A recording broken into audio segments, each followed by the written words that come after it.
Okay, now let's talk about Kim and Kenya. I don't give a damn what nobody say. Now, we'll address this. People are acting like I've seen a comment or two saying, "Oh, now you caping for Kenya," or "What's so different between last season when Kim went in on Kenya and everybody was living for Kim going in on Kenya?" Number one, I was never here for Kim. I don't like Kim, so I was never here for Kim. Now I did say that Kim read the fuck out of Kenya because she did read the fuck out of Kenya, and Kenya is not the best reader. So of course she was gonna read the fuck out of Kenya. I can give credit where it's due, whether I like your ass or not. She read the fuck out of Kenya, and also during that time I didn't fuck with Kenya either. So it ain't like it was like I had a side to choose in any of that. I didn't fuck with Kim, and I damn sure didn't fuck with Kenya. However, I don't fuck with Kim, period. And she is so pressed by Kenya. That's the problem that I got with Kim. She's totally pressed by this damn woman. A woman that she barely knows. The thing of it is, Kenya came in there on her best behavior. When they started talking about Kenya marriage, Kim kept poking and poking and poking and poking and poking and poking and poking the fucking bear until Kenya finally gave her ass the attention that she fucking wanted. And y'all want me to feel sorry for Kim? I don't feel sorry for Kim. Now, granted, the whole thing about the kid thing was a bit much. I don't give a damn. When I'm arguing with somebody, I can go in on somebody without bringing up their kids or bringing up anything detrimental. I can read your ass just by looking at you. I ain't gotta read you by bringing up your personal business or nothing like that. I can just read you by calling you a bitch, pretty much. But somebody like Kenya can't read, so she got to do what she got to do to win the argument. And when she said that, she won the argument. But can we really be mad with Kenya for saying that when Kim did say who did she have to blow to get the tickets and they had the receipts on the screen? So can we really be mad when Kim did put that out there herself? I don't know. What do y'all think? Because I don't think so. But it is at one point it is kind of fucked up that King said that, but I do get why she did it at the same time, because Kim kept poking the bear, kept poking the motherfucking bear, until she got a response. She got a response, and she wanted a response so bad, and she got one. Simple as that. Kenya was not wrong at all in this particular situation. And then a lot of y'all want to come at me talking about, well, Kim had no reservations about Kenya's relationship, but yet Kenya had so much to say about Kim and her husband. Um, didn't y'all watch me back in season 8 when I read Kenya for fucking bits about how she was saying so much about Kim's husband? I don't give a fuck who it is. I don't care who does it. I don't like it. So whoever does it, they're gonna get red for it. And just like Kenya was steam pressed for whatever reason about Kim and Chris, Kim Zodiac is fucking pressed about Kenya and her man. She's way too pressed and way too bothered by her to be talking about it. And the fact that Nene had so much to say about Cynthia defending Kenya was a bit much for me. Cynthia wasn't wrong in defending Kenya at all, because Kenya really didn't do anything wrong.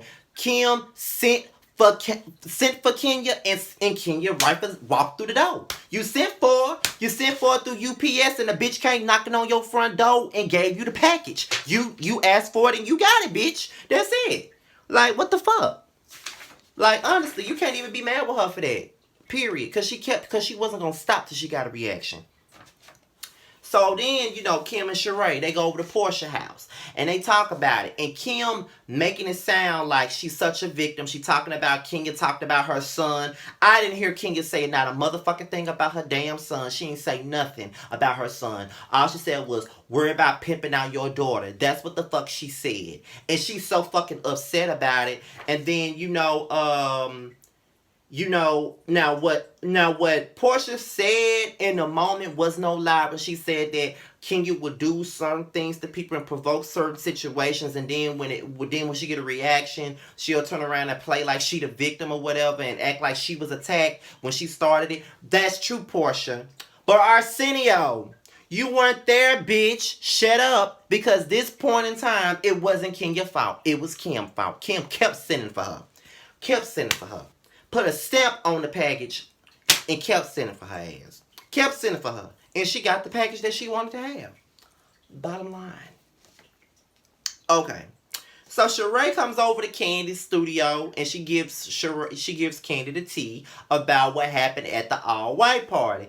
And Kandi was like, anybody else that will be getting the tea. Like, just sipping the tea for what it really is. Because that's just what she was doing, sipping the tea. I would have been sipping that shit too, like, real talk. Straight up sipping it. Because that was a lot to fucking take in, baby. Like, all that shit. But then, she invited her to San Francisco. And she said she fucked with Kim. And she's gonna invite Kim too. And Kandi was like, I wouldn't miss that Kim and Kenya shit for the world, honey. I wouldn't miss it for the world. So Nene and Gregg, they talk about his health. And he's not out of the woods right now, but he's on track to getting better.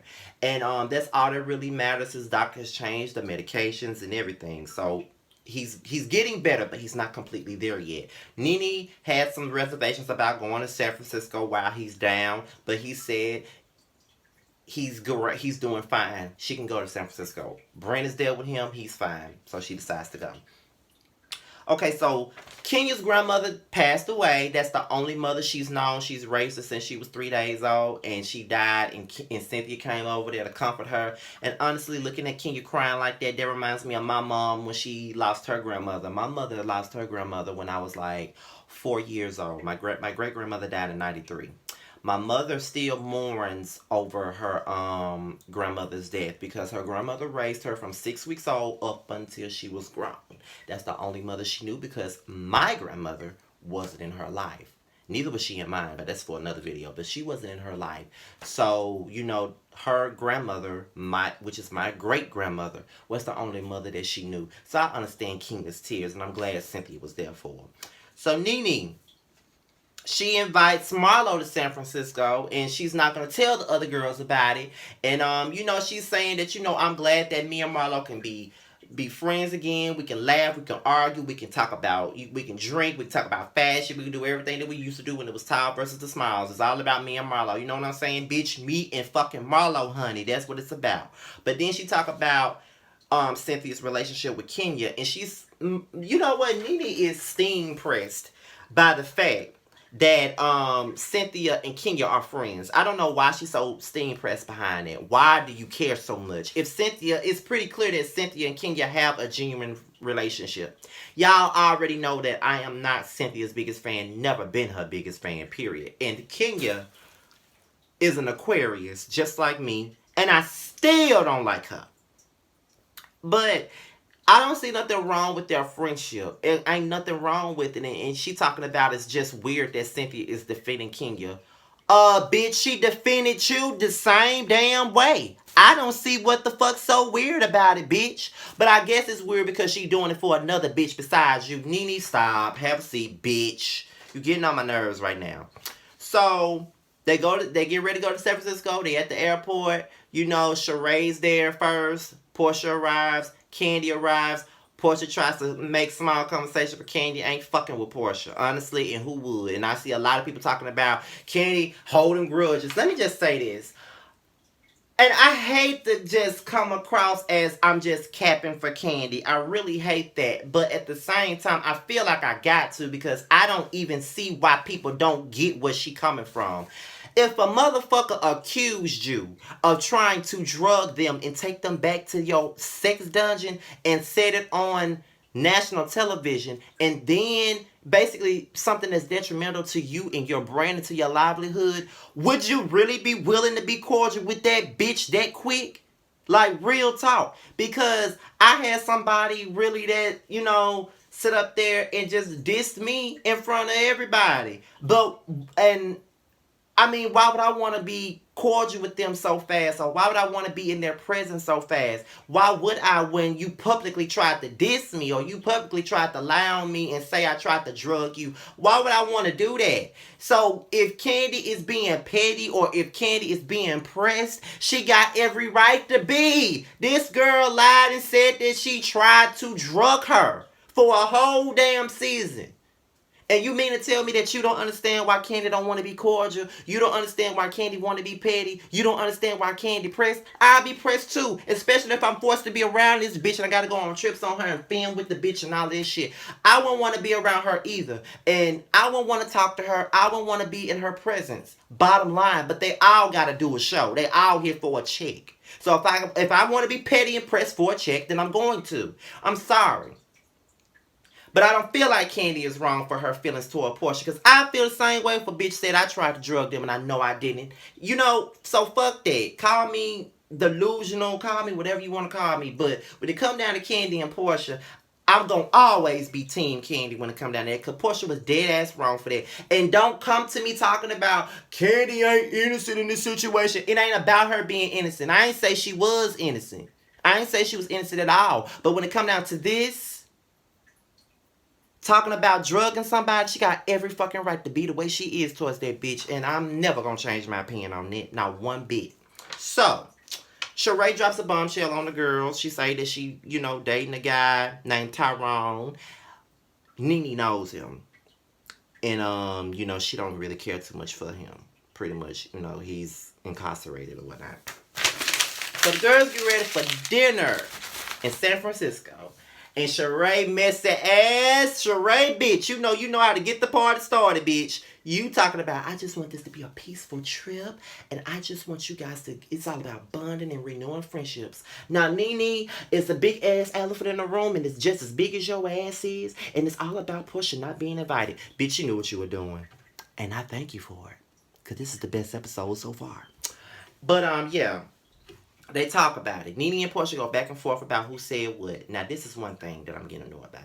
Nene, girl, you said that you wanted Porsha fired. You didn't have to use the words fired. You didn't have to use those words. You implied that you wanted her off the show. You implied that. You said when Andy said, who would you get rid of? You said freaking fraud. Get rid of means fire, bitch. You implied that. So if Porsha want to say that you wanted her fired, then she got every right to say that because in hindsight, you really did say that. Real talk. So just own up to the fact that you felt like the bitch should have been fired due to the shit that went down with Kandi. Just say that. That's your opinion. Speak on that shit. I personally feel like if Phaedra had to get fired for it, so should that bitch too. That's my personal opinion. But she's still on the show, so it really don't matter. But you did say that. I don't give a fuck how many damn twists and turns and detours and exits you try to take. You said that. Bottom line. And now you want to go into saying that, you know, me, I was the only bitch that had your back. I held you down. I did this. I did that. Yeah, you did hold her down. But you were implying that you wanted her fired. And I really don't know why the two of y'all even have issues, to be quite honest. And then you talking about you deserve some discipline for what you did to Kandi. Yeah, she does. But who is it? But who are you to be fighting for Kandi? When y'all had this big ass issue with each other for years and now you want to be fighting her battles, now you want to be Batman and Robin. I don't know how to feel about that, but that was just way too much. And you could tell Nene was, anytime Kenya trying to diffuse the situation and trying to talk about the situation in a calmly manner and Nene foaming out the mouth like a damn wolf, you know something wrong. Because even Kenya was trying to be mature in this conversation. And 9 times out of 10 when it come down to Porsha, Kenya ain't trying to be mature about it. So, Nene, you did the absolute most. All that barking and barking like the fucking Rottweiler you look like you was doing way too much, bitch. But that's my review on the Real Housewives of Atlanta. Be sure to comment, rate, like, and fucking subscribe and share wherever you want to share it at. All my social media is at the bottom. And be back for my Love and Hip Hop New York review. I'm out, y'all. Bye-bye.